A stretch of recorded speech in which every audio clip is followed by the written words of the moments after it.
Монгол төмний уламжлалт сар шинэн барь зориулсан улс аймгийн алдар цолтой хүчит өхин барилдааныг Монголын үндэсний олон нийтийн телевиз 51 дахь жилдээ үзэгч түмэндээ шууд дамжуулан хүргэх гэж байна.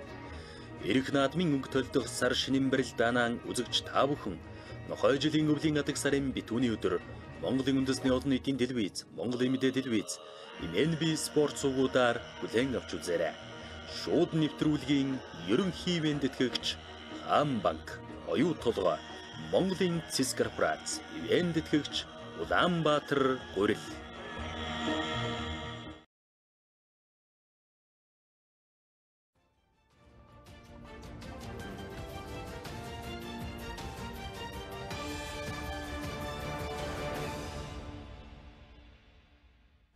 За үзэгч та бүхний амлан гэрээ Монголын үндэсний олон нийтийн телевизийн Монголын мэдээ сувгийн тойм тайлбар хөтөлбөр эхэлж байна. За энэ удаагийн хөтөлбөрөөр улс төрийн хүрээнд анхаарал татсан үйл явдлын талаар тайлбар хүргэе. За парламент улсын хурлын гишүүн засгийн газрын хэрэглэх газрын дарга гомбож буйн замдын шатрыг улсын хурлын даргаар сонгоод байна. За улсын хурлын даргыг сонгох үйл явц өчигдрөөс эхэлж үргэлжилсэн. За өчигдөр Монголын намын удирдах зөвлөл оролцсон. За ерөнхий сайд хүрэлцэхгүй хувьд улсын хурлын гишүүн замдын шатрыг улсын хурлын даргаар сонгох саналыг гаргасан, нэр дэвшүүлсэн.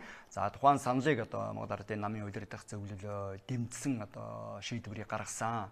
За өчигдөр орой улсын хурлд Монголын намын бүлэг хуралдаж мөн санал дүгнэлтээ гаргасан бүлгийн гишүүд санал нэгтэйгээр нэр дэвшигчийг дэмжиж байгаагаа илэрхийлж санал дүгнэлтээ гаргасан. За харин өнөөдөр төрийн байгуулалтын байнгын хороо хуралдлаа. Мөн чуулганы нэгдсэн хуралдаанаар асуудлыг хэлэлцэж шийдвэр гаргаад байна. За байнгын хороо болон чуулганы нэгдсэн хуралдааны үеэр улсын хурлын даргын томилгооны асуудлыг хэлэлцэх явцад гишүүд хэд хэдэн чиглэлийн асуудлыг хөндөж байр сууриа илэрхийлсэн, нэр дэвшигчээс тодруулж байр суурийг нь сонссон. За ер нь бол үндсэн хуульд өөрчлөлт оруулах асуудал нэлээд анхаарал татж байгаа. Төрийн тогтолцоонд бий болсон гажуудлыг засах, цаашдаа төрийн тулгуур хуульдаа зарим талын өөрчлөлт оруулах шаардлагатай байгаа тухай асуудлыг улсын хурлын зарим гишүүд хөндөж хэлцүүлгийн явцад байр сууриа илэрхийлсэн.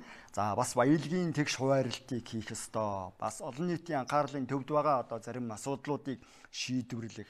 За ер нь төрд итгэх ард түмний итгэлийг сэргээхийн тулд хэрхэн ажиллах вэ гэдэг тухайн асуудлыг улсын хурлын гишүүд хөндөж нэр дэвшигчийн байр суурийг сонссон.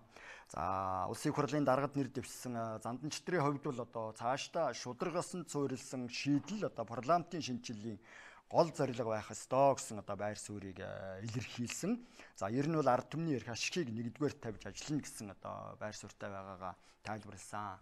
За ер нь үндсэн хуулиар бол улсын хурлын гишүүд гэдэг бол ард түмний хүсэл сонирхлыг илэрхийлэх, эрх ашигыг нь хамгаалагч, элч төлөөлөгч нь байх ёстой. Энэ суур зарчмынхаа хүрээнд хууль тогтоогчид улсын хурлын гишүүд ажиллах учиртай. Нийгмийн шударга осны хүсэмжлэлд хариу өгч ажиллах шаардлага байна гэдэг байр сууриа нэр дэвшигч илэрхийлсэн. За хуулийн улсын хурлын даргыг сонгох асуудлыг хэлэлцэх явцад улсын хурлын гишүүд зарим асуудлуудыг бас хөндөж асуулт асуусан. За энэ талаараа үзэгч та бүхэнд эхлээд хүргэе. Чуулганы нэгдсэн хуралдааны явцаас хүргэж байна. Монгол Улсын засгийн газрын үйл ажиллагааны хөтөлбөр Монгол ардын намын мөрийн хөтөлбөрийг бас биелүүлэхэд бас тодорхой үүрэг оройлтоос оролцож байсан манай улсын хурлын дараагаас МҮОНРТ-ийн бэнкул даргадаа бас нийт намынхаа гишүүдийн өмнөөс болгон бас хуваалцаа бас баярлаж бас талархаж байгаа илэрхийлье. За бас эгзэгтэй цаг үед улсын хурлын дарга хэмээх энэ хүндтэй албанд очих гэж байгаа. Монгол төрийн эрх барих дээд байгууллага, хууль тогтоох дээд байгууллагын бас дараагаар ажиллах гэж байгаа. Тэгээд энэ цаг үедээ бас энэ Монголын төрд, Монгол улсын их хурлд, Монгол ардын намд бий болоод байгаа энэ гацаа төгжрөл, энэ эвдрэлтэй байдлыг бас арилгах, энэ эвдрэлийн цавыг арилгах бас эвийн цав нь болж ажилласаа. Энэ чиглэлд бас тодорхой бодиттой бас шийдвэртэй алхмуудыг хийгээсэй гэж хүсэж байгаа. Яа харахгүй урд нь юу гэдэг намаараа хуваагдаж намууд хоорондоо улс төрч хуваагддаг байсан бол өнөөдөр нам дотроо ингээ хуваагдаад талцаад үндсэндээ улсын их хурлын үйл ажиллагаа бас бараг 2 сарын хугацаанд гацаад ийм хүндрэлтэй байдал олон түмэнд ил тод болцсон байгаа. Тийм болохоор энэ байдлыг хэрхэн яаж залруулах вэ? Энэ тал дээр бас тодорхой санаачлагч, манлайлагч байж ямар хөө бодиттой алхмууд хийж ажиллах вэ? Улсын их хурлын дарга та томдогдсноос хойш дахиж энэ улсын их хурлын үйл ажиллагаа бүү гацаасаа энэ одоо улс төрчсөн талцсан асуудлууд бүгд автагдаасаа гэж хүсэж байгаа. Энэ тал дээр та бас бодиттой ямар алхмууд хийж ажиллах вэ гэдгийг нэгдүгээр хариулж өгөөч. Хоёрдугаарт нь Монгол Ардын намын сонгуулийн мөрийн хөтөлбөр Монгол улсын засгийн газрын үйл ажиллагааны хөтөлбөрт энэ үндсэн хуулийн өөрчлөлтийг одоо оруулсан байгаа. Үндсэн хуулинд өөрчлөлт оруулахгүй бол үнэхээр одоо энэ улс орн цаашаа явахгүй байна. Энэ төрийн 3 өндөрлөг нь одоо тэгэл дандаа хоорондоо талцдаг, хуваагддаг. Төрийн 3 өндөрлөгөө дагаад одоо ард түмэн улс төрждөг. Энэ одоо тогтолцооны гажуудлыг хэрхэн яаж засах юм бэ? Энэ тал дээр одоо бас бид нэр үндсэн хуулийн өөрчлөлтийн ажлын хэсэгт одоо бас орж ажиллаж байгаа. Харамсалтай нь үндсэн хуулийн ажлын хэсэг маань одоо ажил нь явц муутай, ахиц муутай байна. Энэ одоо үндсэн хуулийн өөрчлөлтийг одоо хэрхэн яаж одоо хурдан хийх вэ? Энэ одоо төрийн одоо тогтолцооны гажуудлыг хэрхэн яаж засах вэ? Энэ тал дээр одоо улсын их хурлын даргаатай томилогдвол бас ямархуу бодиттой алхмуудыг хийж хэрэгжүүлж анхаарч ажиллах вэ гэдэгт хариулж өгөөч. За 3-дугаарт нь Монгол улсын бас төрийн тогтвортой хөгжлийн үзэл баримтлал 2030 гээд бид нар бас өнгөрсөн их хурлын үед 12-аас 16 оны их хурлын бас хийж хэрэгжүүлсэний томоохон ажил бол энэ ажил. Энэ одоо урт хугацааны төрийн бодлоготой болсон. Монгол төрийн бодлого маань тодорхой болсон. Бодлогогүй байсан бол энэ одоо урт хугацааны хөгжлийн бодлогоо энэ хөгжлийнхөө замынхаа зураглалыг одоо хэрхэн яаж хэрэгжүүлэх вэ? Энэ тал дээр Монгол төрийн эрх барих дээд байгуул бид анхаарч ажиллах ёстой. Харамсалтай энэ асуудал бас орхигчод байгаа. Тийм болохоор одоо энэ тал дээр та бас хэрхэн яаж анхаарч ажиллах вэ? Энэ дээр та нарт тодорхой хариулт өгөөч. За дараад нь одоо улс төрийн намын тухай хууль. Ерөөсөө одоо улс төрждөг, талцдаг, хуваагддаг. Энэ одоо байдлыг хэрхэн яаж өөрчлөх ёстой юм бэ? Энэ сумандаа ард түмэндээ чинь нийт ард түмэл улс төржлөөс алхаж байна. Улсын их хурлын үйл ажиллагаа, улсын их хурл дээр талцж хуваагддаг, жалга давандаа, сум иргэдийн хурл дээр, аймгийн иргэдийн хурл дээр улс төрждөг ийм болцсон. Энийг одоо хэрхэн яаж өөрчлөх вэ? Энэ талаар та одоо аль болох одоо улс төрөөс ангид төрийн үйл ажиллагаа явуулах. Дээрэс нь одоо улс төрж талцж хуваагдаж үйл ойлголцож ажиллахгүй бах нөхцөл бололцоог бүрдүүлэх тал дээр бас ямархуу одоо бодлого зорилтууд дэвшүүлж юу хийж хэрэгжүүлж ажлыг төлөвлөж байгаа вэ? Монгол улсын үндсэн хуулийн 3-1-т төрийн бүх эрх мэдэл ард түмний засгийн бүх эрх мэдэл ард түмний гарт байна. Энэ эрх мэдлээ өөрсдийн элч төлөөлөгчөөрөө дамжуулан эдэлж хэрэгжүүлнэ гэсэн утгатай заалт байдаг. Тэгээ ардчилсан төрийн бүх эрх мэдэл бол ард түмнээс их сурвалжтай. Төрийн түвшээд бид улсын их хурлын гишүүд бол ард түмний элч төлөөлөгч. Энэ нийгмийн шударга ёсныг хүсэмжлэл шаардлага, нийгмийн эрэлт хэрэгцээ, ард түмний дуу хоолойг илэрхийлэгч, элч төлөөлөгч нь байх учиртай. Ийм учраас энэ шударга ёс дээр суурилсан нийгмийн эрэлт хэрэгцээ, хүсэн хүлээмжлэл, өнөөдрийн энэ ядуурал, ажилгүйдэл, орлогын тэгш бус байдлыг арилгасан энэ шийдлийн төлөө энэ шударга ёсны хүсэмжилд нийцсэн энэ дээр нэгдсэн эв нэгдэл бол энэ дээр тулгуурласан эв нэгдэл бол парламентын цаашдын шинжиллийн гол зорилго байх ёстой гэж бодож байна. Энэ улс төрийн доктортой байдал, улс төржилт талцал хуваагдал бол эцэст энэ ард түмний нийтлэг эрх ашиг, энэ эрх ашигын эрэм зарчмыг баримталж ажиллана. Нэгдүгээр энэ улс орны ард түмний эрх ашигыг нэгдүгээр тавьж, за хоёрдугаарт одоо улс төрийн намын дэвшүүлсэн намын мөрийн хөтөлбөр бодлого зорилтыг тавьж, бусад эрх ашиг бол 17, 8 дугаард энэ хэсэг бүлгээрээ хуваагдах энэ асуудал бол 19, 20 дугаар асуудал гэж үзэж байна. Ийм учраас одоо бид ард түмнийхээ эч төлөөлөгчийн хувьд ард түмний эрх ашиг, ард түмний санал бодол тулгуурласан шийдэл хуулийг гаргаж энэ дээрээ нэгдэж ажиллах хэрэгтэй. Ийм ч учраас энэ үндсэн хуулийн өөрчлөлт бол өөрчлөлтийн төлөө бид нэгдэж энэ улсынхаа үндсэн хууль бол үүргээ гүйцэтгсэн. Үнэхээр энэ өнгөрсөн 27 жилийн хугацаанд энэ шилжилтийн үеийг даван тууллаа. Чухал олон сорилтуудыг давж заарлаа. Чимэд тугай үндсэн хууль бол алганд багтсан Монгол улс юм а гэж хэлсэн байдаг. Үнэхээр Монгол улс маань сүүлийн 27 жилийн хугацаанд нийгэм, эдийн засаг, сэтгэлгээ, шашин шүтлэг бүх системд маш их өөрчлөлт гарсан. Энэтэй тохируулж үндсэн хуулиа бид өөрчлөх хэрэгтэй. Энэ үндсэн хуулийн эрх мэдэл, хяналтын тогтолцоо, хариуцлагын тогтолцоо, энэ эрх мэдэл хуваарлаж байгаа энэ төрийн институтуудын харилцааны асуудлыг өөрчлөхгүйгээр бид цаашаа явах болцоог болсон байна. Ийм учраас үндсэн хуулийн нэмэлт өөрчлөлт бол манай улсын их хурлын энэ үлдэж байгаа жил хагасын хугацаанд их хамгийн чухал ажил байх ёстой. Ийм үүрэг, хариуцлага, шаардлагыг ч гэсэн ард түмэн энэ 65 суудлыг өгч олгосон гэж бид үзэж байна. Ийм учраас үндсэн хуулийн өөрчлөлтөнд энэ төрийн сахилга хариуцлага, төрийн эрх мэдлийн хяналт тэнцэл, хуваарлт энэ зарчмуудаа орон нутгийн эрх мэдлийн асуудал байна, орон нутгийн засаг захиргааны хуваарлтын асуудлуудыг шийдэх ёстой гэж үзэж. Хоёрдугаарт нь доктортой хөгжлийн үзэл баримтлалын дагуу хөгжлийн бодлого төлөвлөлтийн хууль батлагдсан. Энэ бол манай улсад маш том дэвшил гарсан. Энэ засгийн газрын үйл ажиллагаа доктортой хөгжлийн үйл ажиллагааны мөрийн хөтөлбөр доктортой хөгжлийн үзэл баримтлалыг хэрэгжүүлэхийн тулд 3 дугаар хөгжлийн бодлогыг стратеги нь болж хэрэгжүүлэх арга зам нь болж баталсан. Энэ чиглэлээр бид ажлын хэсгүүд байгуулж хян шалгалтын төр хороод байгуулж ажиллах ёстой гэж би үзэж байгаа. Энэ ажлуудыг эрчимжүүлэх ёстой гэж үзэж байгаа.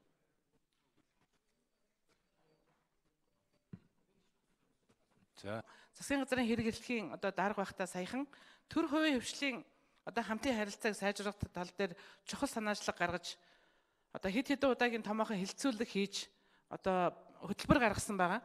Тэгэхээр өнгөрсөн одоо жил таныг энэ хөтөлбөр гаргаснаас хойш төв хувийн хөвшлийн хамтын ажиллагаанд одоо энийг сайжруулах, дэмжих ямар чиглэлийн ажлууд хууль эрх зүйн орчин бүдүү, ямар чиглэлээр хувийнхаа хөвшлийг төр маань дэмжвэ? Энэ хоёр дахь асуудал. Дараагийн асуудал бол улсын их хурл бол мөн одоо улс орныхоо зөвхөн хууль гаргаад суугаад байхгүй, явж хууль гэдэг юм чинь амьдралыг одоо зөв зохистой зохицуулахын төлөө гарч байгаа гэж бид нар мэддэг. Тэгвэл энэ амьдрал маань эдийн засаг. За эдийн засгийг сайжруулахын төлөө олон чухал асуудлуудыг хийх шаардлагатай байгаа. Өнөөдөр манай Монгол улсад тулгамдаад байгаа асуудал эдийн засгаа улам сайжруулах. Одоо манай Монгол улсын эдийн засаг маань 6.4% өсөлттэй байгаа. Жаахан ч гэсэн өсөж байгаа сайхан мэдээ байгаа. Тэгэхдээ өнөөдөр ажлын байрны тоо бага ч гэсэн нэмэгдэж байгаа ч гэсэн улам нэмэгдэх шаардлагатай байгаа. Яагаад гэвэл бид нар улам олон залуучуудаа ажиллах болсон хүчнээ хамгийн сайн шилдэг болсон хүчнүүдээ бид нар өнөөдөр олон мянгаар нь гадаадад алдж байна. Гадаад руу гарч байна. Тэгээ энэтэй холбоотойгоор аж үйлдвэрчлэлтийнхээ бодлогыг яаж дэмжих вэ? Тэр төв хорийн хөвшлийн хамтын ажиллагааг одоо хэрхэн бодтойгоор одоо яаж сайжруулж хийх вэ? Аж үйлдвэрийн бодлогыг шинэ чатанд яаж гаргах вэ? Одоо 2013 оны хөрөнгө оруулалтын хууль гээд цагаан цаасан дээр хараар бичээд парламент батлаад гаргасан юм хууль өнөөдрийг бол хэрэгжихгүй байгаа. 500 тэрбумаас дээш одоо хөрөнгө оруулалт хийсэн аж ахуйн нэгжүүд хохирч байгаа. Тэр хөрөнгө оруулалтын хууль дээр заагдсан дэмжлэгүүдийг эдэлж чадахгүй. Тэр бол хууль одоо баг нэг хулигдсан ийм шин чанартай хууль болцсон байгаа. Хөрөнгө оруулалтыг хийлгчээд дэмжлэгийг өгдөггүй. Тэгээд баахан одоо үйлдвэр байсан аж ахуйн нэгжүүд шүүхтэр явж байна. Тэгэхээр энэ одоо аж ахуйн нэгжигээ дэмждэггүй, аж үйлдвэрээ дэмжихгүй бодлогыг яаж засаж сайжруулах вэ? Энэ дээр та нэг тодорхой одоо чиглэл бодол байна уу? Энэ хөрөнгө оруулалтын орчныг сайжруулах, хууль эрх зүйн орчны уялдаа холбоог сайжруулах дээр та юу яг тодорхой юу яаж хийх вэ? Энэ талаар одоо хариултуудыг авъя.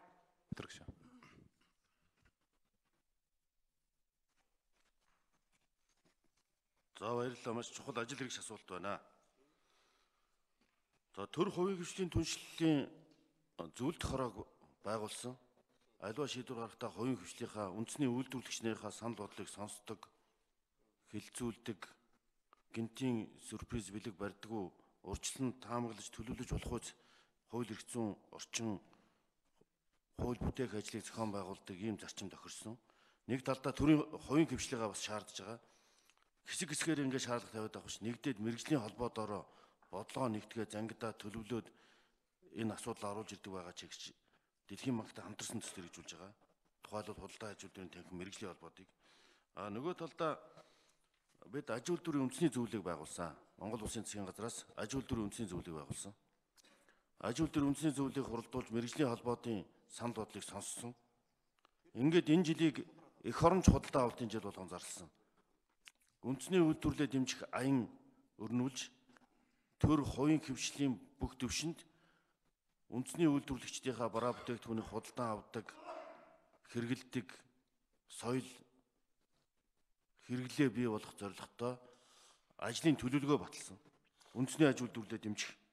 Аж үйлдвэрлэлээ дэмжих хүрээнд энэ санхүү татврын бодлого, хөрөнгө оруулалтын бодлого, зээл санхүүгийн бодлого гээд багц асуудлууд энэ татвар журам хүн зурдлыг арилгах гээд энэ төлөвлөгөөнд маш дэлгэрэнгүй зүйлүүдийг мэрэгжлийн холбоотойгоо саналаар тусгасан. Одоо монголчууд хоньны ноосороо даавуу хийж гин, ноолуураараа болтоо хийж гин. Гаднаас заавал үнэтэй зүйлүүч дотоодын бүтээгдэхүүнээ хэрэглэж байна. Энэ цагаан сараар ч гэсэн төр хувийн хөвшил иргэд бүгдээрээ үндэснийхээ үйлдвэрлэлийг дэмждэг байя. Энийний цаана Монгол хүний ажлын байр бий болно таны яриад байгаа. Ажлын байр бий болно, орлого нэмэгдэнэ, эдийн засаг сэргэнэ. Ийм ч учраас энэ төрийн хувийн хвшлийнхаа зөвлөлт уулзалт хороод одоо хурлаар энэ татварын хуулийг удаадараа хэлцүүлсэн манай засгийн газар сангийн яам зохион байгуулад бид оролцоод энэ татварын хуулинд үндэсний үйлдвэрлэлийг дэмжих, жижиг дунд үйлдвэрлэлийг дэмжих 1.5 тэрбум төгрөг хүртлийн кластераар хөгжүүлэхэд 1% татварын эрх зүйн орчин, татварын дарамтыг багасгах гэдэг маш чухал асуудлууд орсон. Энэ хуулийг улсын их хурлаар одоо нэгэн яаралтай баталж гарах шаардлагатай үүний төлөө ажиллана бид аль болох. Тендер ингэж зарсан төрийн өмчөөр бараа ажил үйлчлэгээ худалдаа авах хууль байна. Энэ дээр үндэсний үйлдвэрлэлийн бүтээгдэхүүнүүдэд тэргийн үйлчинд худалдаа авдаг, илүү хөнгөлт үзүүлдэг, 10% хөнгөлт үзүүлдэг үнийх нь ялгааны үед хямдлын бол аваад байдаг биш, чанар үндэсний үйлдвэрлэлийг дэмжих бодлогыг оруулдаг. Энэ асуудлууд энэ тендер татварын хуулиудад тусгалаа олсон байна. За аж үйлдвэрчдийг дэмжих бодлогын хүрээнд энэ төлөвлөсөн ажлууд дотор бид энэ үндэсний үйлдвэрлэлийг дэмжих зээл санхүүгийн бодлогыг оруулж ирсэн баг. Энд дээр одоо ноолуурын хүчин чадлаа, ноолуур хөтөлбөрийг баталж, ноолуураа одоо дөнгөж 20 хүрэхгүй хувийг дотоодоо босруулж байгааг 100% босруулдаг болох. Барилгын материалын энэ аж үйлдвэрийн паркуудаа дэмжиж энэ дотоодын үйлдвэрлэлээс энэ үйлдвэрлэлээ хангадаг байх бодлого гаргах. Цаашдаа энэ дээр бол энэ импортын татварын асуудлыг ч гэсэн ярьдаг. Энэ бүх зохиц бодлогоор аж үйлдвэрээ үндэсний үйлдвэрлэлээ дэмжихгүйгээр ажлын байр бий болохгүй. Эдийн засаг сэрхэхгүй зөвхөн худалдаа авахч орн болж хуурна. Ийм учраас энэ 3 тулгуур төвчлийн бодлогын гол зорилго бол эдийн засгаа солонгоруулах, төрөлжүүлэх буюу зөвхөн уул уурхаагаас хит хамааралтай байдлыг ядаж 3 тулгууртай болгоё. Хөдөө аж ахуй, үйлдвэрлэл, үндэсний үйлдвэрлэлээ дэмжиж гэсэн зорилгоор засгийн газар зохиц бодлого хэрэгжүүлж байгаа. Энэ хүрээнд улсын их хурл дээр энэ 4 хууль одоо хэлцэгдэхээр хүлээгдэж байгаа тендер татвар хөрөнгө оруулалтын холбоотой хуулиудыг шинжилэн баталснаар энэ эрх зүйн орчин бүрдэнэ. За харамж өгшөн тодруулъя. Өнөөдрийн улс төрчид маань бол одоо улс төрийн зарим нэг үйл явдлыг болвол эргэлзээ таамаглал эсвэл бие биенээ хардсан, хов живээр хөөцөлдсөн ийм одоо байдлаар хандж байгаа ийм зүйлд би нэг таныг цэг тавиасаа гэж бодож байгаа. Энэ бол одоо манай улс төрчдийн дунд байгаа нэлээд одоо бодиттой том алдааны нэг нэ гэж хардаг. За тийм альва асуудлыг хэлбэр хөөцөлдсөн байдлаар биш, агуулга руу н одоо орсон тийм гүнзгий бодиттой зөв дүгнэлтүүдийг хийжиж улс их орныхоо эрх ашгийг, ард түмнийхээ эрх ашгийг хангасан ийм одоо шийдвэрүүдийг гаргаасаа гэж бодож байгаа. За хамгийн гол юм бол манай Монгол улсын их хурл бол зарчмаа барьдаг, хуулийн дагуу ажилладаг, ийм л одоо загварыг үзүүлэх ёстой.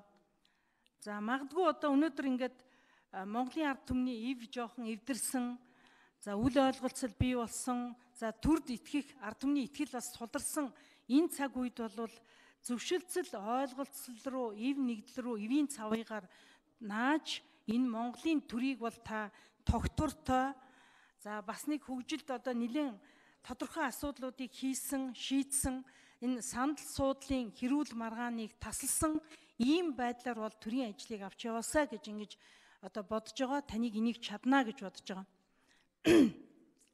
За тэгээ бие биенээ үл ойлголцсон ийм одоо байдал хүндэрснээс болоод улс төрөө бид нар зөв уншилж чадхаа болсон, зөв дүгнэлт хийж чадхаа болсон, хитрхи попордог болсон, тооцоо судалгаагүй үндэслэлгүй зүйлүүдийг ярьдаг болсон. Зарим тохиолдолд бид өнөөдөр зах зээлийн одоо ардчилсан нийгмийнхаа үнд зүйлүүдээс ухарсан алхмуудыг ярьдаг болсон.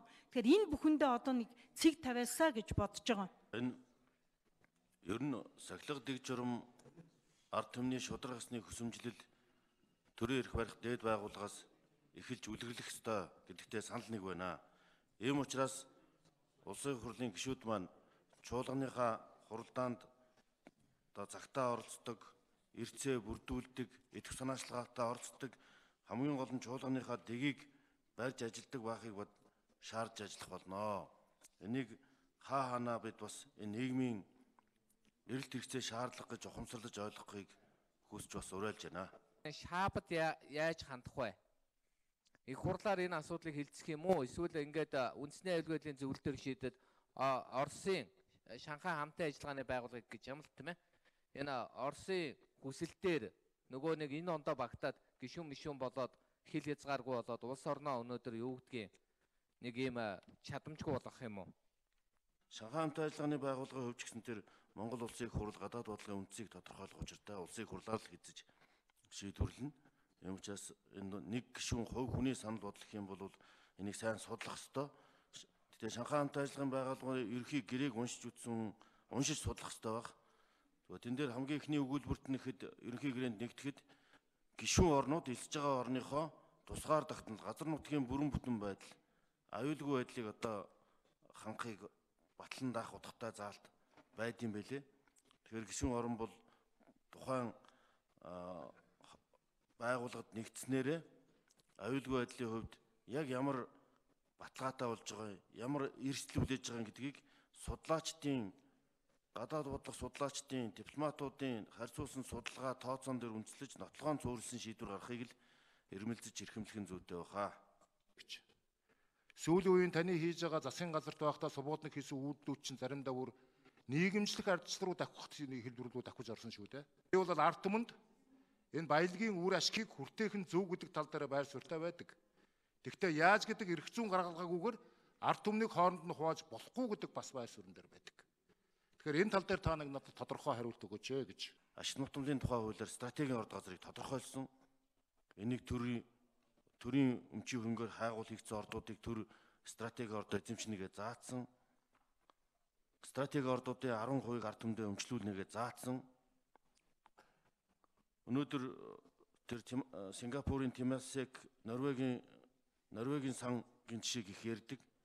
Энийг чи хэрэгжүүлэх явцдал дандаа юм нуглаа завхрал гарсаар агаад энэ ашигт малтмын ордуудаа алдаж тавьж туусаар агаад эн чин ширээн доогоорох лицензийн 8-ны арга хэрэгс босоор агаад өнөөдөр энэ манай уул уурхайн салбар энэ ил тод бус байдал хөрөнгө оруулагчдыг жигшээж үргээдэг үндэслэл болсон юм байл. Энийг гадаадын хөрөнгө оруулагч нар судалгаан дээр ил тод тодорхойлсон байна. Ийм учраас уул уурхайн салбарын ил тод байдал, лицензийн ил тод байдал энийг ард түмэнд өргөгөөчтөө татвар төлбөрөө төлдөг амнат буюу одоо роялтигаа төлдөг энэ зарчим руу нийцүүлэх ёстой. Ийм учраас энэ ажил арга хэмжээнүүдийг хэрэгжүүлж ирсэн. Энийг асхтын ордын тухай ярьж байгаа шиг байна та.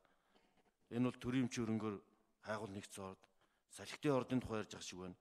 Тэр газрыг ашиглаж байгаа хүмүүс хуулиа зөрчөөд Монгол улсын хууль дээдлэх ёс зарчмыг алдагдуулаад татвар хураамжаа төлөхгүй бол хуулийн дагуу тусгай зөвшөөрлийг зуслах заалттай. Ингэж Монголд хууль хэрэгждэггүй байдал уул уурхайн салбарт нийт ялангуяа хавтгаарсан учраас л энэ авилгал хийх хуулчин цэцгэлээд байгаа. Энэ ард түмэнд биш цөөхөн хүмүүст хүртээд байгаа нь нууц бишээ.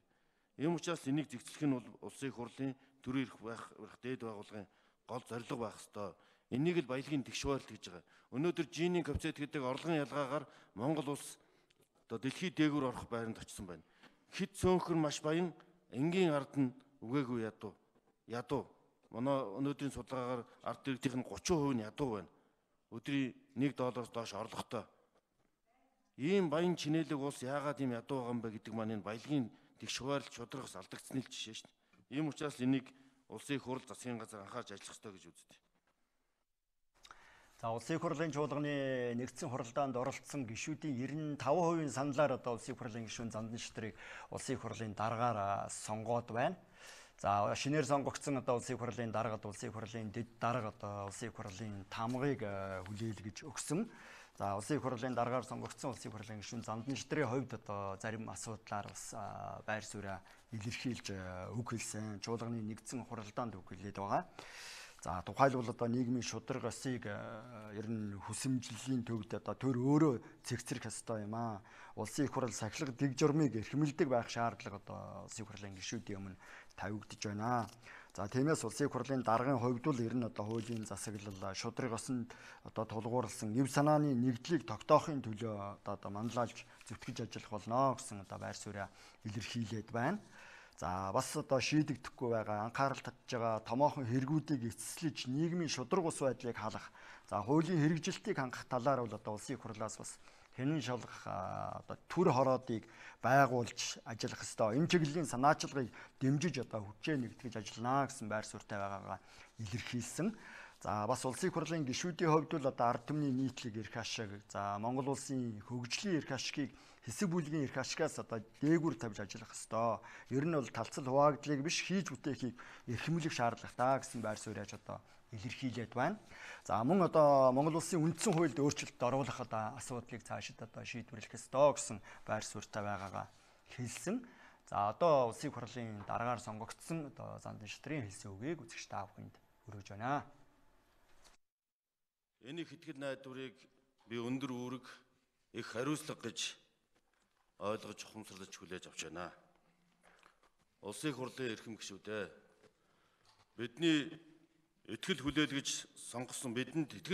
сонгосон Монголын ард иргэд эрхэм үндэд сонгогчдоо төрийн бүх эрх мэдэл ард түмнээс их сурвалжтай.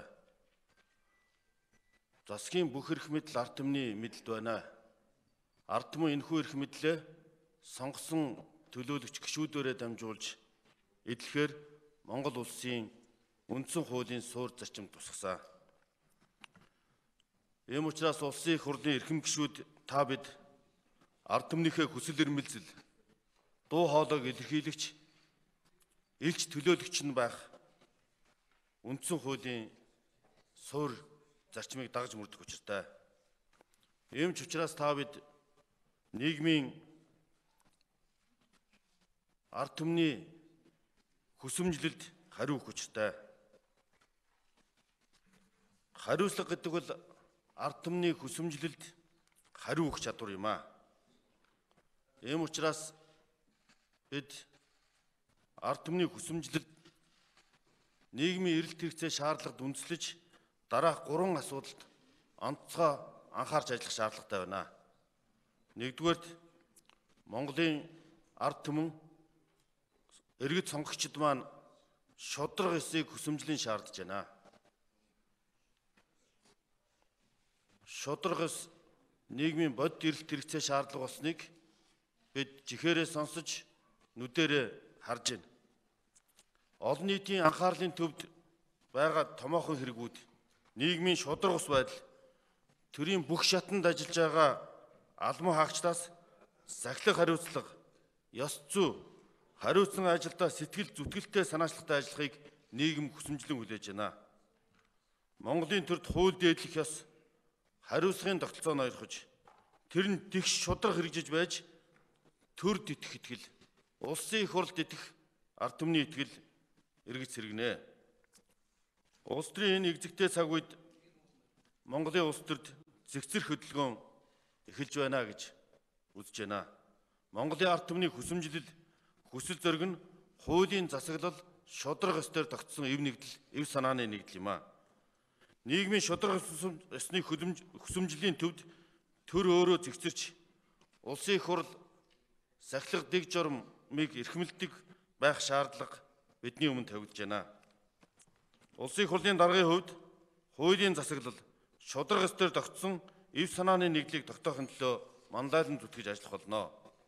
Сахилах хариуцлага дээрээсээ эхэлж доош үлгэрлдэг хууль журам нь эрх мэдэлтнүүдэд хатуу эгэл жирийн иргэдэд нэгүүлсэнгүй байх нь төрд ёсны эрхэм чанар, нэгэн зүйл урлаг гэж үздэг бол уламжлалтай ард түмэн байд.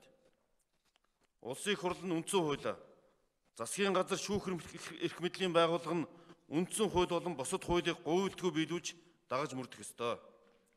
Цаашид улсын их хурлын төлөөлөх, хууль тогтоох чиглэлээс гадна улсын их хурлын хяналт тавих чиглэлийг хуулиар тодорхой болгож илүү санаачлагтай ажиллах шаардлагатай байна гэж үзэж байна. Ийм учраас шийдэгдэхгүй байгаа томоохон хэрэгүүд, нийгмийн шудраг ус байдал, хуулийн хэрэгжилтийг хангах талаар улсын их хурлаас хяналт шалгалтын төр хороодыг байгуулах санаачлагыг дэмжиж хүчээ нэгтгэж ажиллана. Энэ ажлаас энэ улс төрийн зэгцэр хөдөлгөөн эхэлнэ гэж үзэж байна. Эрх мэдэлтнүүдийн ёс бус үйлдэлүүд, хувийн сонирхолд амгаалдаг, албан тушаалаа уруулан ашигладаг, ард түмнийг алагчилдаг явдалтай хууль тогтоох дээд байгууллага хатуу тэмцэх учиртайг улсын их хурлын нийт гишүүддээ урайлан сануулж байна. Дээр дооргүй хууль дээдлэх ёс, хуулийн засаглал, ёс зүйг чанд баримталж ажиллахыг урайлж бас сануулж байна. Төрийн бодлогын төрийн бодлого нь тодорхой. Үйл ажиллагаа нээлттэй шударга иргэндээ хүрсэн байх ёстой. Иргэдийн амьдрал тулгамж буй асуудлуудыг шийдвэрлэхийн төлөө улсын хурал дээр ажлын хэсэг байгуулж засгийн газартайгаа нэг хамтран ажиллах болно. Улсын хурлын эрхэм гишүүдээ бид Монголын ард түмний нийтлэг эрх шиг Монгол улсын хөгжлийн эрх ашгийг хэсэг бүлгийн эрх ашигаас ямагт дээгүүр тавьж ажиллах ёстой. Талцал хуваагдлыг бус хийж бүтээхийг эрхэмлэх ёстой. Улс төрийн докторгүй байдал талцал хуваагдлыг эцэс болох хэрэгтэй байна. Үүний тулд ард түмний шударга ёсны хүсэмжлэл, нийгмийн эрэлт хэрэгцээ шаардлага дээр тогтсон эв санааны нэгдэл бидэнд юу юунаас чухал байна. Баялагын шударга ус хуваарлтыг зэгцэлж, орлогын ялгаа, орлогын дэгч ус хуваарлтыг оновчтой болгож, чинээлэг дундаж давхрахыг дэмжсэн нийгмийг зохицлон бүтээх нь үндсэн хуульд тунхагласан хүмүүнлэг арчлан нийгмийн үндсэн зорилго мөн. Монгол улсын үндсэн хууль бол алганд багтсан Монгол улс юмаа гэж үндсэн хуулийн эрхийг баригч Бярагийн чимдгаа хэлсэн байдаг. Монгол улс ардчилсан тогтолцоон шилжилтийн үндэс болсон үндсэн хууль 1992 онд батлагдсанаас хойш 27 жил өнгөрчээ. Энэхүү үндсэн хууль 27 жил үйлчилж байгаа нь өөрөө том ололт юм аа. Үндсэн хуулийн үзэл санаа амьдралд биелэлээ олсон. Гэхдээ үндсэн хуулийг баталж мөрдүүлснээс хойшх энэ хугацаанд эрх мэдлийн хуваарлт, хяналт тэнцэл, хариуцлагын тогтолцоонд зарим алдаа байгааг эрдэмтэн судлаачид, ард иргэд төдөөгүй улсын их хурлын гишүүд илэрхийлж байна. Монгол улсын үндсэн хуульд оруулах нэмэлт өөрчлөлтийн төсөл нь төрийн тогтолцоог илүү тодорхой болгож, төрийн хариуцлага шударга ёсыг бэхжүүлэх, хууль биелүүлэх, хэрэгжүүлэх тогтолцоог сайжруулахад чиглэгдэнэ. Монгол улсын их хурлын гишүүний хариуцлага ёс зүйн тогтолцоог бэхжүүлэх, улсын их хурлын хууль тогтоох ажлын чанар хариуцлагыг сайжруулах, улсын их хурл төсвийн эрх мэдлээ хязгаарлаж, улсын төсвийг дураараа өөрчилж, төсвийн сахилгуудыг алдагдуулдаг буруучгийг зогсоох, хүний эрх эрхчлөөг хангах, сахилах хариуцлага шударга ёсыг тогтоохтой холбоотой парламентын хяналт явах чиглэлийг бэхжүүлэхээр үндсэн хуулийн төсөл тусгаад байгаа. Үндсэн хуулийн нэмэлт өөрчлөлтийн төсөлд энэ санал санаачлагууд тусгалаа олсон байгаа. Монгол улсын үндсэн хууль, улсын их хурлын тухай хууль, дэгийн тухай хуулиудад заасан улсын их хурлын бүрэн эрхийг хэрэгжүүлэхийн төлөө өмнөө байгаа сорилтуудыг давж, боломжийг ашиглан парламентд ёс, улс орноо хөгжүүлэн мандуулахын төлөө хамтдаа хичээн зүтгэцгээе. Парламентын засаглал ардчилсан ёсыг бэхжүүлэхийн төлөө улсын их хурлын гишүүдийнхаа санал санаачлагыг дэмжиж хүчээ нэгтгэхийг уриалж байна. Монгол төрийн үлмий бат орчиг төр төвшин төмөн амгалан байх болтугай. За улсын их хурлын дарга Зандан шитрийн хувьд өмнө нь 2004-2008 онуудад улсын их хурлын гишүүнээр сонгогдсон ажиллаж байсан. За 2009-с 2012 онд гадаад харилцааны сайдын албыг хассан. За 2016 онд улсын их хурлын гишүүнээр дахин сонгогдоод байгаа. За 2017 оноос эхлэн засгийн газрын хэрэглэх газрын дарга Монгол улсын сайдын албыг хассан. За улсын их хурлын дарга Зандан шатарт бас хүндэтгэл үзүүлж баяр хүргэж улсын их хурлын гишүүн МҮОНРТ-ийн инквалд уулзаж за мөн улсын их хурлын даргын ажлаа албан ёсоор хүлээлгэж өгсөн байна. За ер нь бол Монголын парламентыг тэргүүлэхэд бүрэн бэлтгэгдсэн хүн гэж үзэж байгаагаа улсын их хурлын гишүүн инквалд уулзалтын үеэр илэрхийлээд байна. За мөн улсын их хурлаар хэлэлцэж байгаа болон хэлцгээр өргөн баригдсан хууль тогтоомжийн жагсаалт байдаг улсын их хурлын даргад хүлээлгэж өгөөд байна. За 2 жил хагасын хугацаанд бол улсын их хурлыг улсын их хурлын гишүүн инквалд тэргүүлж ажиллах үед бол өмнөх парламентуудаас илүү бүтээлчээр ажиллаж олон хууль тогтоомжийг баталж хэрэгжүүлсэн гэдгийг улсын их хурлын дарга Зандан шитэр мөн уулзалтын үеэр илэрхийлээд байна. За улсын их хурлын дарга Зандан шитрийн хувьд Монгол улсын ерөнхийлөгч Бат Тулгад мөн бараалгасан байна. За улсын их хурлын гишүүн Замдан Шитэр одоо улсын их хурлын дараагаар сонгогдсонтой холбогдуулж цаашид одоо засгийн газрын хэрэглэх газрын дарга болон Монгол улсын сайдыг одоо шинээр томилох одоо шаардлага үүсэж байгаа. За тэгээр бол одоо Монгол улсын иргэний сайд одоо нэр дэвшигчийг Монгол улсын ерөнхийлөгчтэй зөвшөлдсөж одоо улсын их хуралд өргөн мэдүүлэх юм аа. За энэ асуудал одоогоор хараахан яригдаагүй байна. За парламентын хувьд өнөөдөр бас зарим салбарын сайдыг чөлөөлөх огцруулахтай холбоотой асуудлыг одоо эцэслэн шийдвэрлээд байна. За тухайлбал боловсрол соёл шинжилх ухааны спортын сайдын албанаас одоо огцруулах асуудлыг ерөнхий сайд өмнө тавиад байсан. Өөрөөр хэлбэл улсын их хурлын гишүүн цогцолмоог одоо тухайн салбарын сайдын албанаас үүрэгт ажиллаас одоо огцруулад байна. За харин зам тээврийн хөгжлийн сайд одоо Содбаатрыг мөн одоо салбарын сайдын одоо албанаас нь чөлөөлөд байна. За тухайн сайдуудыг одоо цаашид томилохтой холбоотой асуудлууд одоо улсын их хурлын төвшөнд яригдана гэсэн үг юм аа. За үзэгч та бүхэнд улс төрийн хүрээнд өрнсөн зарим үйл явдлын талаар одоо тайлбар өргөд байна. За тойм тайлбар хөтөлбөр үргэлжилж байна. Одоо дэлхийн томоохон хотуудын цагаарын мэдээг хүргье.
Тойм тайлбар хөтөлбөрөөр үргэлжилж байна. Одоо гадаад мэдээний албанаас бэлтгэсэн тоймыг хүргэн.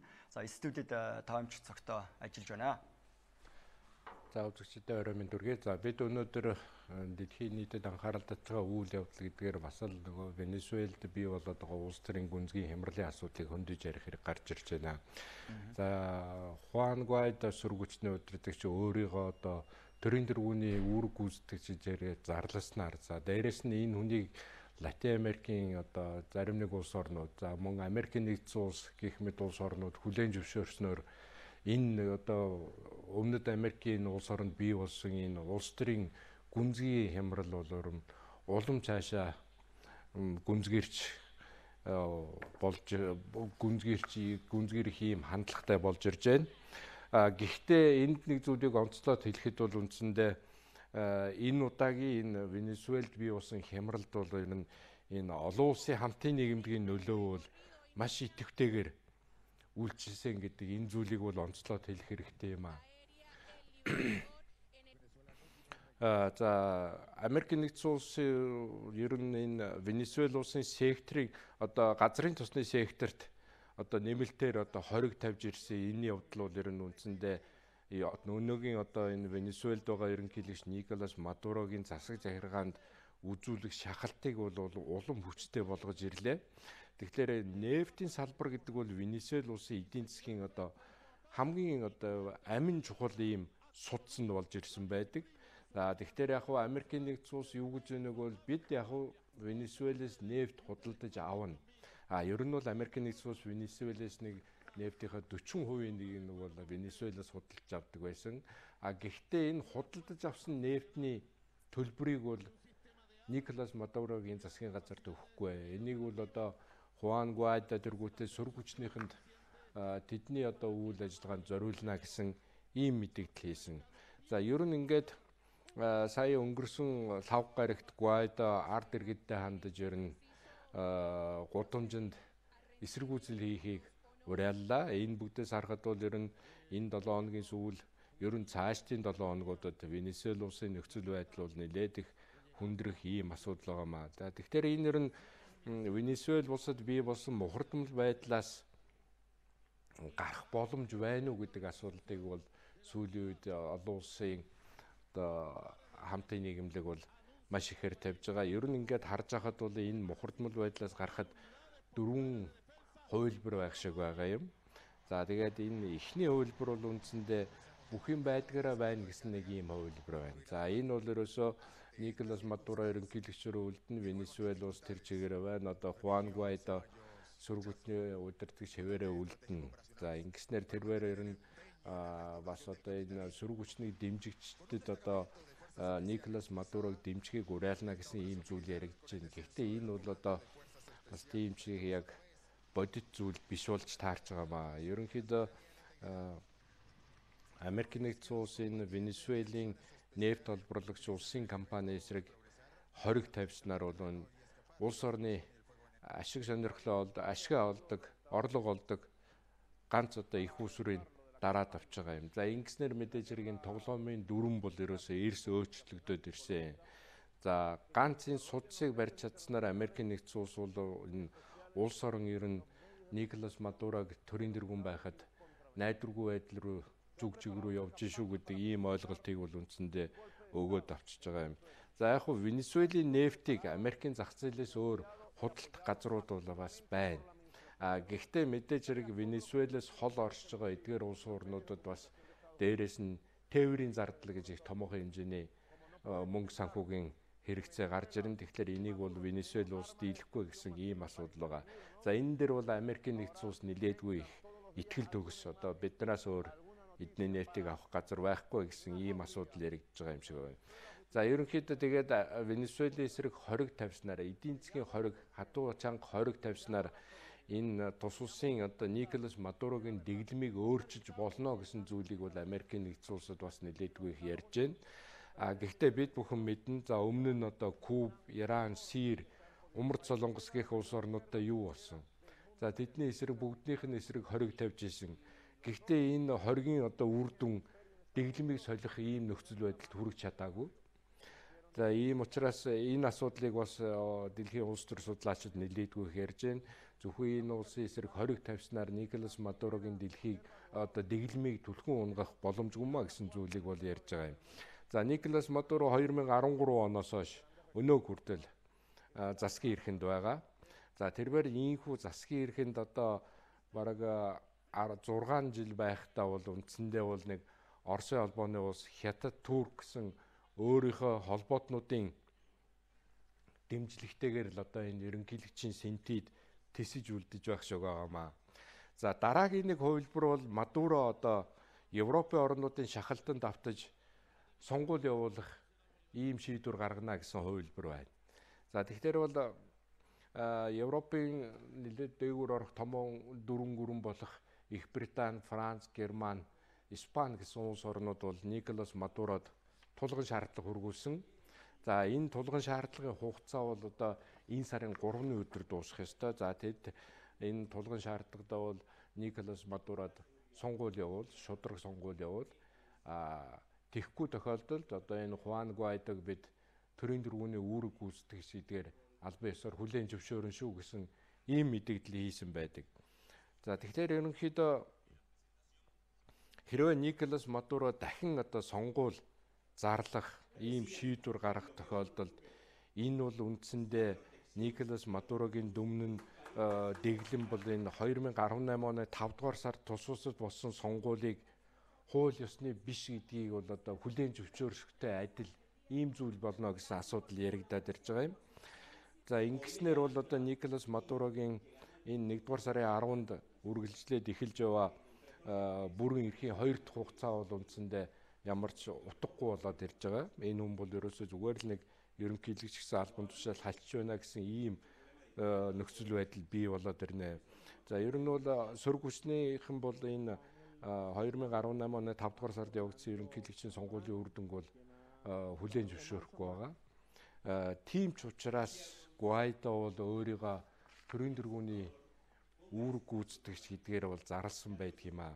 Яагаад гэвэл Венесуэл улсын үндсэн хуулинд хэрвээ улс орон төрийн дэргүүнгүй байвал үндэсний ассамблеийн спикер нь бол төрийн дөрвөний үүргийг төр орлон гүйцэтгэж гэдгээр одоо ингээд цаашаа явна гэсэн ийм зүйл заалт байдаг юм байлаа. За мэдээж хэрэг Хуан Гуайдо бол энэ үндсэн хуулийн заалтанд тулгуурлаад өөрийгөө одоо төрийн дөрвөний үүрэг гүйцэтгэж гэдгээр зарлцгаад байгаа ийм залуу байгаамаа. За ер нь дараад нь бас хэрвээ Мадуро одоо дахин одоо шинээр сонгуул явуулахыг одоо зөвшөөрлөө гэж бодоход энэ хүн бол үндсэндээ өөрийгөө засгийн эрх мэдгэлээс сайн дураараа холдууллаа гэсэн үг юм аа. Мэдээж хэрэг тэр энэ хүн бол дахин сонгуульд бол оролцох эрхгүй болно. Энэ хүнийг бол дэмжих асуудал дээр нэлээдгүй хүндрэл бэрхшээл асуудал гарч ирнэ гэсэн ийм зүйл яригдж байгаа юм. За дараагийн нэг хувилбар бол одоо энэ бие биендээ харилцан буулт хийх гэсэн нэг ийм хувилбар яригдаад байгаамаа. Тэгэхээр бол ерөнхийдөө олон улсын хамтын нийгэмлэгийн зүгээс баггүй дэмжлэг авч байгаа Хуан Гуайдо бол Өмнөд Америкийн ч гэсэн улс орнуудын зүгээс нэлээдгүй дэмжлэг хүлээж авч байгаа. За үүний дотор бол Бразил улс багтж байна. За одоогийн байдлаар бол ер нь Мексик улс бол Хуан Гуайдог бол хүлээн зөвшөөрөхөөс татгалзаж байгаа. За Мексик ерөнхийлөгч Андрес Мануэль Лопес Обрадор бол үндсэндээ Венесуэлийн одоо энэ сөрөг хүчин болон эрх баригчдад хандаж асуудлыг дипломат аргаар байрлаар шийдээ. Хэрвээ та нар харилцан ярилцах хүсэлтэй байвал би одоо Мадуро болон сөрөг хүчний хооронд бас зуучлагч маягаар энэ үйл явцад оролцох ийм боломж бас надад байна гэсэн ийм зүйлийг Обрадор бол хэлсэн. За энэ Обрадор бол бас өчигдөр Мексикийн хэвлэл мэдээллийн хэрэгслүүдэд ярилцлага өгсөн байлаа. Тэрээр энэ ярилцлагатай хэрвээ энэ хоёр хүн одоо яг л одоо харилцан ярилцаж асуудлыг эв зүгээр зохицуулъя гэж байвал би энэ хоёрын хооронд бас зуучлагчаар оролцож болох юмаа гэдэг зүйлийг бол давтан хэлсэн байлаа. За мөн Каракасын гол холбоотон болох Орос улбооны улс ч гэсэн өөрийн зүгээс тусламж үзүүлэхээ бол илэрхийлээд байгаа. Гэхдээ одоо энэ одоо тусламж үзүүлэх, дэмжлэг авах одоо энэ зуучлалын үүргээр Мексик улс оролцох гээл энэ асуудлыг бол зүгээр одоо нэг өдрийн дотор шийдэхгүй мэдээж хэрэг бас хоорондоо харилцан ярилцаж яриа хэлцээ хийн.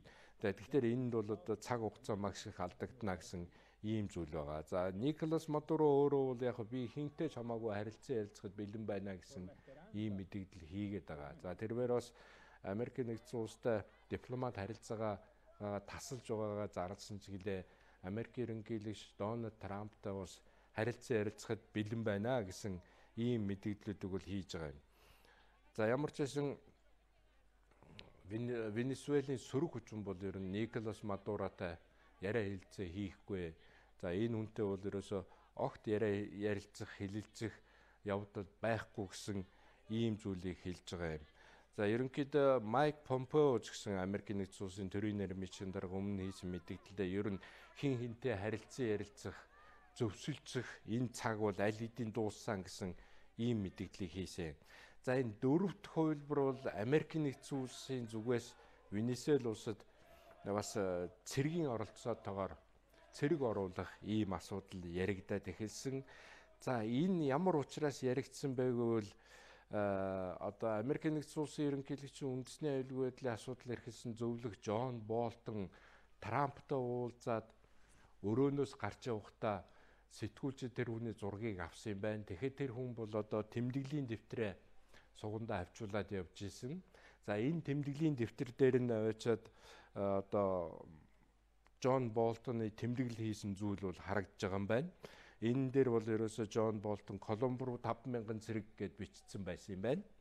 За тэгээд энээс үүдээд ер нь Америкийн нэгдсэн улс Венесуэлийн хэрэг явдалд цэргийн хүчээр оролцох нэ гэсэн яриа дэгдээд ихсэ. За яагаад ер нь Болтон Трампын өрөөнөөс гарч ирэхдээ ийм тэмдэглэлтэйгээр гарч ирвэ?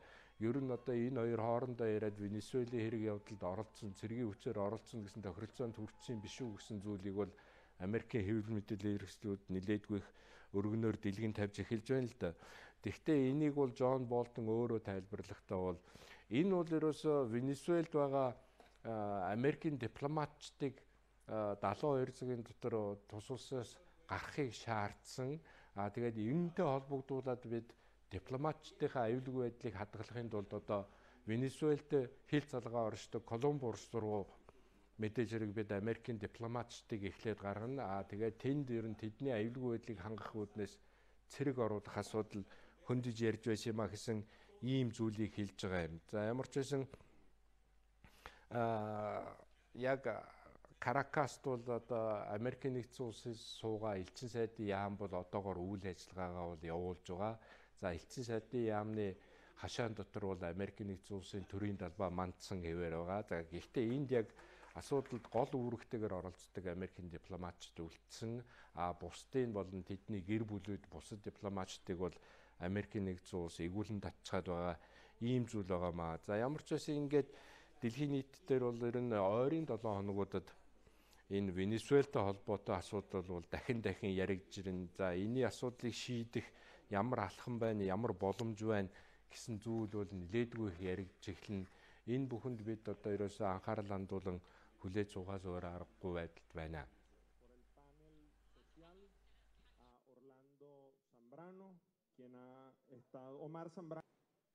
За өнөөдөр анхаарал татсан мэдээлэл бол ийм байна. Баярлалаа. Хөтөлбөр үргэлжилж байна. Үзэгч та бүхэнд одоо дэлхийн цагаараа мэдээ хүргье.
Монголын үндэсний олон нийтийн телевизийн Монголын мэдээ суваг тойм тайлбар хөтөлбөрөөр хүргэлээ. Үзэгч та бүхэнд баярлалаа.